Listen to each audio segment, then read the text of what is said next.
ஏன்னா இந்த நாட்டுக்கு சுதந்திரம் வந்தது கூட போராட்டத்தினால தான். இனிமேல் கொஞ்சம் ஒரு 5 நிமிஷம் கನ್ನಡದಲ್ಲಿ பேசுகிறேன். ಪ್ರೊನೌನ್ಸಿಯೇಷನ್ ನಾನು ಕಳೆದ 13 ದಿನಗಳಿಂದ ಎಲ್ಲ ಸಂಘಗಳು ಸೇರಿ ನಿಮ್ಮ ಬೇಡಿಕೆಗಳನ್ನು ಈಡೇರಿಸಲಿಕ್ಕೆ ಒಗ್ಗಟ್ಟಾಗಿ ಕುಟುಂಬ ಸಮೇತ ಇಲ್ಲಿ ನೀವು ಬಂದು ಪ್ರತಿಭಟನೆ ಮಾಡ್ತಾ ಇರ್ತಕ್ಕಂಥದ್ದು ಭಾಳ ಸಂತೋಷದ ವಿಷಯ. ಇದು ನೋವಿನ ಹೋರಾಟ, ಸಮಸ್ಯೆಗಳ ಹೋರಾಟ. ಯಾರು ದುಡಿಯುವ ವರ್ಗಗಳನ್ನು ಉಪಯೋಗಿಸ್ಕೊಂಡು ನಿಮ್ಮಿಂದ ಅಧಿಕ ಉತ್ಪಾದನೆಯನ್ನು ಮಾಡಿ ಲಾಭದಾಯಕವಾದಂಥ ಈ BML ಕಾರ್ಖಾನೆಯನ್ನು ಉಳಿಸ್ಲಿಕ್ಕೆ ಯಾರು ಮುಖ್ಯ ಕಾರಣ ಅಂತ ಹೇಳಿದರೆ ಅದು ಇಲ್ಲಿ ಕೂತಿರ್ತಕ್ಕಂಥ ಸಾವಿರಾರು ಜನ ಕುಟುಂಬಗಳು ಅಂತೇಳಿ ನಾನು ಹೇಳಲಿಕ್ಕೆ ಸಂತೋಷದಿಂದ ಬಯಸ್ತೇನೆ. ಅನೇಕ ಜನ ಈ BML ಕಾರ್ಖಾನೆಯಲ್ಲಿ ಕಾಯಮಾಗಿ ಕೆಲಸ ಮಾಡ್ತಕ್ಕಂಥ ಕುಟುಂಬಗಳಿದ್ದಾವೆ. ಅದು ಬೇರೆ ಜಿಲ್ಲೆಗಳಿಂದ ಬೇರೆ ರಾಜ್ಯಗಳಿಂದ ಬಂದಿರತಕ್ಕಂಥವರು ಇಲ್ಲಿ ಬಂದು ಕೆಲಸ ಮಾಡ್ತಾರೆ. ಆದರೆ ಅವ್ರಿಗೆ ನಾನು ಕೆಲಸ ಮಾಡಿ ಸಂಪಾದನೆ ಮಾಡ್ಕೊಂಡು ಹೋಗ್ಬೇಕಂತ ಅಷ್ಟೇ ಅವ್ರ ಕುಟುಂಬದಲ್ಲಿ ಒಬ್ಬ ಸದಸ್ಯನಾಗಿ ನಿಮ್ಮ ಜೊತೆಯಲ್ಲಿ ಭಾಗವಹಿಸಲಿಕ್ಕೆ ಬಂದಿದ್ದೇನೆ. ಕಳೆದ 13 ದಿನಗಳಿಂದ ನಿಮ್ಮ ಜೊತೆಯಲ್ಲಿ ನಾನು ಬರದೇ ಇರ್ಬೋದು. ನಾನಾ ಕಾರಣಗಳಿಂದ ಬೇರೆ ಬೇರೆ ಕಡೆ ಚುನಾವಣೆಗಳು ನಡೀತು. ಅಲ್ಲಿ ನಮಗೆ ಜವಾಬ್ದಾರಿ ಕೊಟ್ಟಿರೋ ಹಿನ್ನೆಲೆಯಲ್ಲಿ ಅಲ್ಲಿ ಹೋಗಿರುವ ಕಾರಣ ನಾನು ನಿಮ್ಮ ಜೊತೆಯಲ್ಲಿ ಬರಲಿಕ್ಕೆ. ಆದರೆ ಎಲ್ಲ ವಿಷಯಗಳನ್ನು ನಾನು ತಿಳ್ಕೊಂಡಿದ್ದೆ. ನಾನು 2008ರಲ್ಲಿ ಚುನಾವಣೆಗೆ ನಿಂತ ನಂತರದಲ್ಲಿ ಇದೇ BGML ಕಾರ್ಖಾನೆಯ ಕಾರ್ಮಿಕರಿಗೆ ಸಮಸ್ಯೆಗಳಾದಾಗ ನಾನು ಡೆಲ್ಲಿಗೆ ಅನೇಕ ಸಾರಿ ಆ ಕಾರ್ಮಿಕರ ಸಂಘಟನೆಗಳ ಮುಖಂಡಗಳನ್ನು ನಾನೇ ಕರ್ಕೊಂಡೋಗಿದ್ದೆ ಡೆಲ್ಲಿಗೆ. ಪಾರ್ಲಿಮೆಂಟಲ್ಲಿ ಆ ಸಂಬಂಧಪಟ್ಟ ಮಂತ್ರಿಗಳನ್ನೆಲ್ಲ ಕರೆದು ನಾನು ಅವ್ರ ಜೊತೆಯಲ್ಲಿ ಸಭೆಯನ್ನು ಮಾಡಿ ಅವ್ರಿಗೆ ಆಗುವಂಥ ಅನುಕೂಲಗಳನ್ನು ಕೊಡಬೇಕು ಅಂತೇಳಿ ನಾನು ಮುಂದಾಳತ್ವವನ್ನು ವಹಿಸಿ ಕರ್ಕೊಂಡೋಗಿದ್ದೆ. ಆವತ್ತಿನ ನಮ್ಮ ಕೇಂದ್ರದ ಸಚಿವ ಸಂಪುಟರಾಗಿರ್ತಕ್ಕಂಥ ಅನಂತಕುಮಾರ್ ಅವರು ಮತ್ತು ಮಾನ್ಯ ಮಾಜಿ ಮುಖ್ಯಮಂತ್ರಿಗಳಂಥ ಯಡಿಯೂರಪ್ಪನವರು ಅವರ ನೇತೃತ್ವದಲ್ಲಿ ನಾನು ಕೂಡ ಸಭೆಯನ್ನು ಅವತ್ತು ಮಾಡಿಸಿದೆ. ಡಿಫೆನ್ಸ್ ಮಿನಿಸ್ಟ್ರು ಆವಾಗ ಮನೋಹರ್ ಪರಿಕರ್ ಆಗಿದ್ದರು, ಗೋವಾದ ಮುಖ್ಯಮಂತ್ರಿ. ಅವ್ರ ಮನೆಯಲ್ಲೇ ಮೀಟಿಂಗ್ ಮಾಡಿಸಿದ್ದೆ ನಾನು ಕರ್ಕೊಂಡೋಗಿ ಡೆಲ್ಲಿನಲ್ಲಿ. ಆದರೆ ನಿಮಗೊಂದು ಭರವಸೆಯನ್ನು ಕೊಡ್ತೇನೆ, ಅನೇಕ ಜನ ಹೋರಾಟಗಾರರು, ಬೇರೆ ಬೇರೆ ಪಕ್ಷದ ಮುಖಂಡರುಗಳು, ಎಲ್ಲ ಸಂಘ ಸಂಸ್ಥೆಗಳು ಬಂದು ಈ ಹೋರಾಟಕ್ಕೆ ಬೆಂಬಲವನ್ನು ಕೊಟ್ಟಿದ್ದಾರೆ. ಇದಕ್ಕೆ ಜಾತಿ ಪಕ್ಷ ಯಾವುದೂ ಕೂಡ ಮುಖ್ಯ ಅಲ್ಲ. ಇಲ್ಲಿ ಕೂತಿರ್ತಕ್ಕಂಥ ಸಾವಿರಾರು ಕುಟುಂಬಗಳ ಭವಿಷ್ಯ ಮುಖ್ಯ ಅಂತೇಳಿ ನಾನು ಕೂಡ ನಿಮ್ಮೆಲ್ಲ ಒಬ್ಬರಾಗಿ ನಾನು ಬಂದಿದ್ದೇನೆ. ರಾಜಕೀಯ ವಿಷಯವನ್ನು ನಾನು ಮಾತಾಡೋಕ್ಕೆ ಹೋಗೋದಿಲ್ಲ. ನಮ್ಮ ಕೇಂದ್ರದ ಸಚಿವರು ಮಾಜಿ ಮುಖ್ಯಮಂತ್ರಿಗಳಾದಂಥ ಕುಮಾರಣ್ಣವರು ಈಗಾಗಲೇ ಕೋಲಾರವನ್ನು ತಲುಪಿದ್ದಾರೆ. ಅಲ್ಲೊಂದು ಕಾರ್ಯಕ್ರಮದಲ್ಲಿ ಭಾಗವಹಿಸಿ ನೇರವಾಗಿ ಇಲ್ಲಿಗೆ ಬರ್ತಾರೆ. ನಾವು ಕೂಡ ಈ ಕ್ಷೇತ್ರದ ಲೋಕಸಭಾ ಸದಸ್ಯರಂಥ ಮಲ್ಲೇಶ್ ಬಾಬು ಅವ್ರಿಗೆ ಈ ವಿಷಯವನ್ನು ದೂರವಾಣಿ ಮೂಲಕ ನಾನು ತಿಳಿಸಿದ್ದೇನೆ. ಕಳೆದ ಬಾರಿ ನಾವು ಅಲ್ಲಿ ಧರಣಿ ಮಾಡುವಂಥ ಸಂದರ್ಭದಲ್ಲಿ ಹೋಗಿ ಅವರಿಗೆ ಭರವಸೆಯನ್ನು ಕೊಟ್ಟಿದ್ದೇವೆ.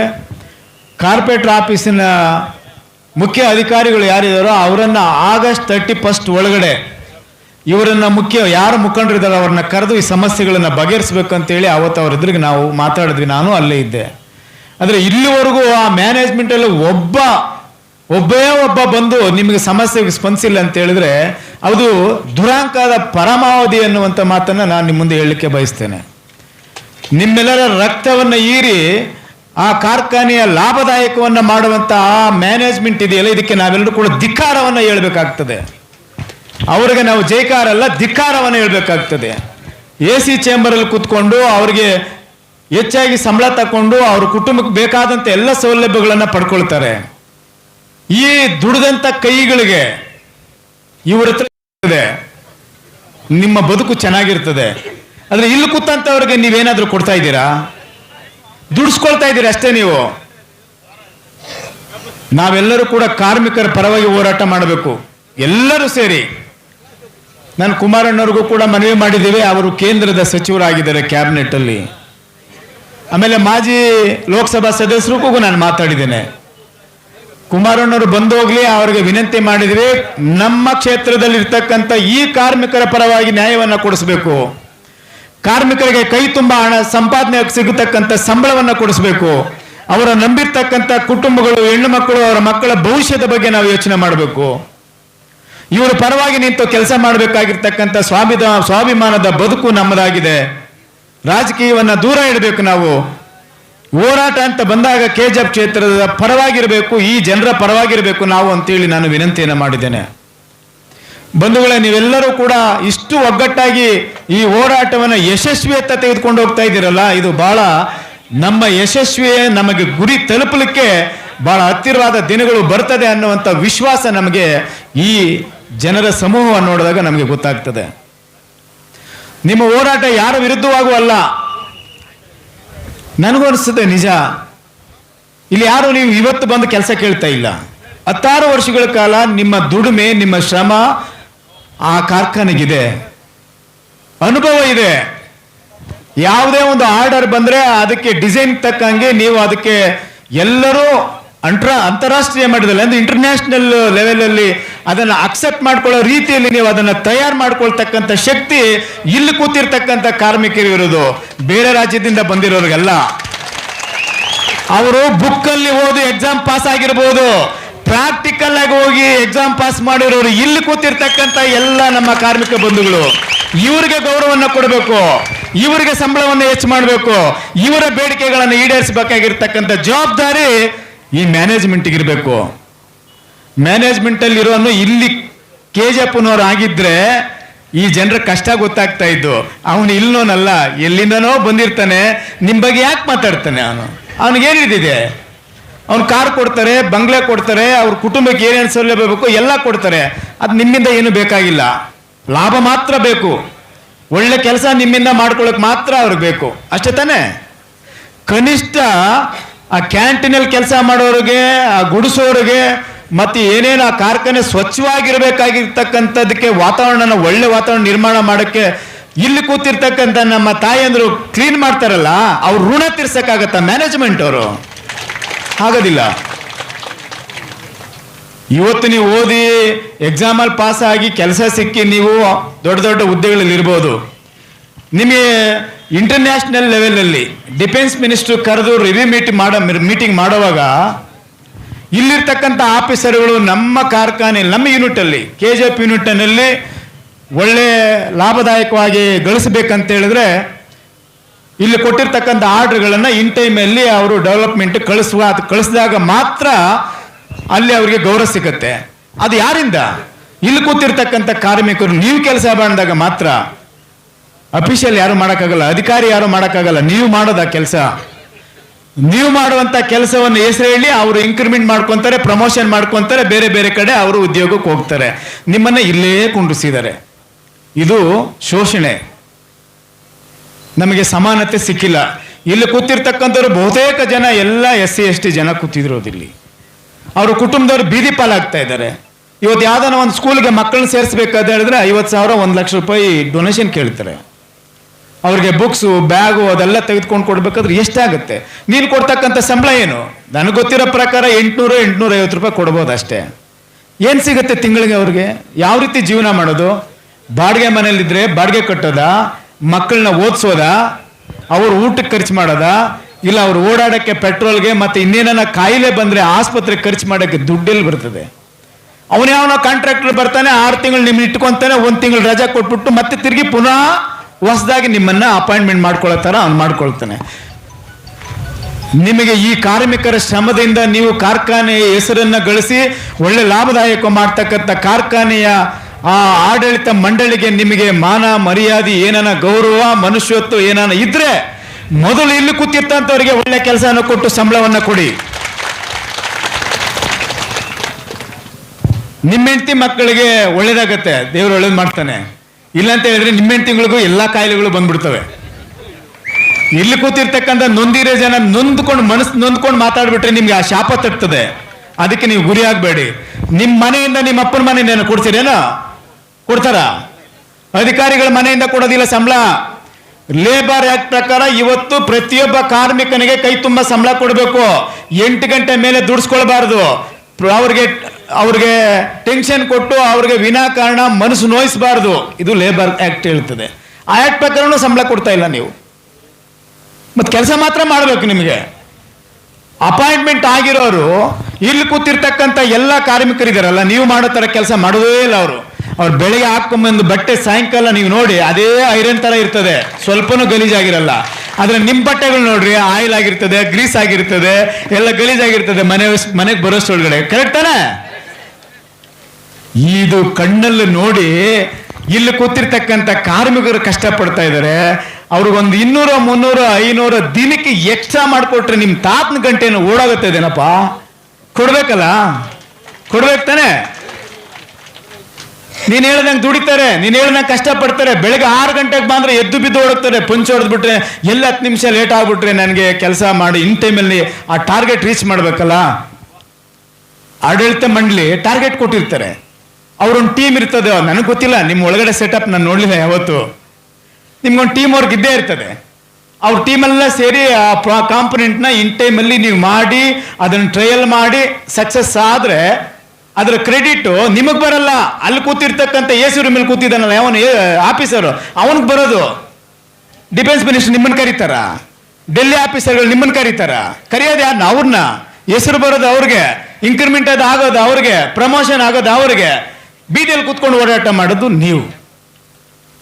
ನಮಗೆ ಅದು ಬೇಕು ಇದು ಬೇಕು ಅಂತೇಳಿ ನೀವು ಮಾಡ್ತಕ್ಕಂಥ ಹೋರಾಟಕ್ಕೆ ನಾವೆಲ್ಲ ರಾಜಕಾರಣಿಗಳು, ಎಲ್ಲ ಪಕ್ಷದವರು, ಸಂಘ ಸಂಸ್ಥೆಗಳು ಎಲ್ಲರೂ ಒಗ್ಗಟ್ಟಾಗಿದ್ದೀವಿ. ರಾಜಕಾರಣಿಗಳಾಗಿ ಅಲ್ಲ, ನಿಮ್ಮ ಮನೆಯ ಮಕ್ಕಳಾಗಿ.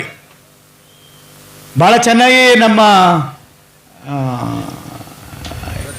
ಜ್ಯೋತಿ ಬಸವಣ್ಣವರು ತಮಿಳಲ್ಲಿ ಸ್ಪೀಚ್ ಮಾಡ್ತಾರೆ.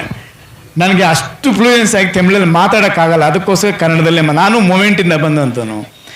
ಈ ಪುಣ್ಯಾತ್ಮವ್ರು ಇದಾರಲ್ಲ, ಇವ್ರು ಇಲ್ಲ ಅಂತ ಹೇಳಿದ್ರೆ ನಮ್ಮನ್ನ ಇಲ್ಲಿ ಕುಳ್ಳಿಸೋಕೆ ಬಿಡ್ತಾ ಇರ್ಲಿಲ್ಲ, ಒಂದು ಊರು ಆಚೆಂತ ಇಟ್ಬಿಡ್ತಾ ಇದ್ರು.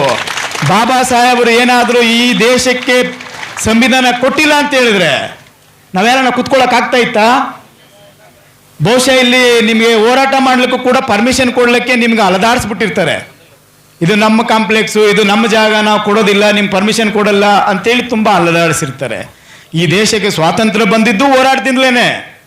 1949 ನವೆಂಬರ್ 26ನೇ ತಾರೀಕು ಈ ದೇಶಕ್ಕೆ ಸಂವಿಧಾನವನ್ನು ಸಮರ್ಪಣೆ ಮಾಡಿದ್ದಂಥ ಈ ಮಹಾನ್ ವ್ಯಕ್ತಿ ಇಲ್ಲ ಅಂತ ಹೇಳಿದ್ರೆ ಈ ದೇಶದಲ್ಲಿರ್ತಕ್ಕಂಥ SC ST OBC ಇವರು ಯಾರು ಕೂಡ ನಾವು ಈ ಬಲಾಢ್ರಿದಲ್ಲ ಇಂಥ ಕಾರ್ಮಿಕ ಆಡಳಿತ ಮಂಡಳಿ ಇವ್ರ ಮುಂದೆ ನಾವು ಬದುಕಕ್ಕೆ ಆಗ್ತಾ ಇರಲಿಲ್ಲ. ಅಡ್ವಾನ್ಸ್ ಟೆಕ್ನಾಲಜಿ ಇಷ್ಟು ಬೆಳೆದಿದೆ. ಇಂಥ ಸಂದರ್ಭದಲ್ಲಿ ನಾವು ಇವತ್ತು ಹೋರಾಟ ಮಾಡುವಂಥ ಪರಿಸ್ಥಿತಿ ಬಂದೋದಿಗಿದೆ ಅಂತ ಹೇಳಿದ್ರೆ ಇದಕ್ಕೆ ಕಾರಣ ಯಾರು? ನಾನು ಈ ವೇದಿಕೆ ಮೂಲಕ, ಮಾಧ್ಯಮದ ಮೂಲಕ ವಿನಂತಿ ಮಾಡ್ತೇನೆ, ಯಾರ್ಯಾರು ಅಪಾಯಿಂಟ್ಮೆಂಟ್ ಆಗಿರ್ತಕ್ಕಂಥ ಕೋಲಾರ, ಬಂಗಾರಪೇಟೆ, ಮಾಲೂರು, ಶ್ರೀನಿವಾಸಪುರ, ಮುಳಬಾಗಿಲು, KGF ಸೇರಿ ಅಪಾಯಿಂಟ್ಮೆಂಟ್ ಆಗಿರ್ತಕ್ಕಂಥ ಎಂಪ್ಲಾಯೀಸ್ ಇವ್ರ ಜೊತೆಲಿ ಬಂದು ಸಪೋರ್ಟ್ ಮಾಡಿ ಇವ್ರಿಗೆ ನ್ಯಾಯ ಕೊಡಿಸಿ. ನಿಮ್ಮನ್ನು ಯಾರು ಫ್ಯಾಕ್ಟ್ರಿಯಿಂದ ಆಚೆ ತಳ್ಳೋದಿಲ್ಲ.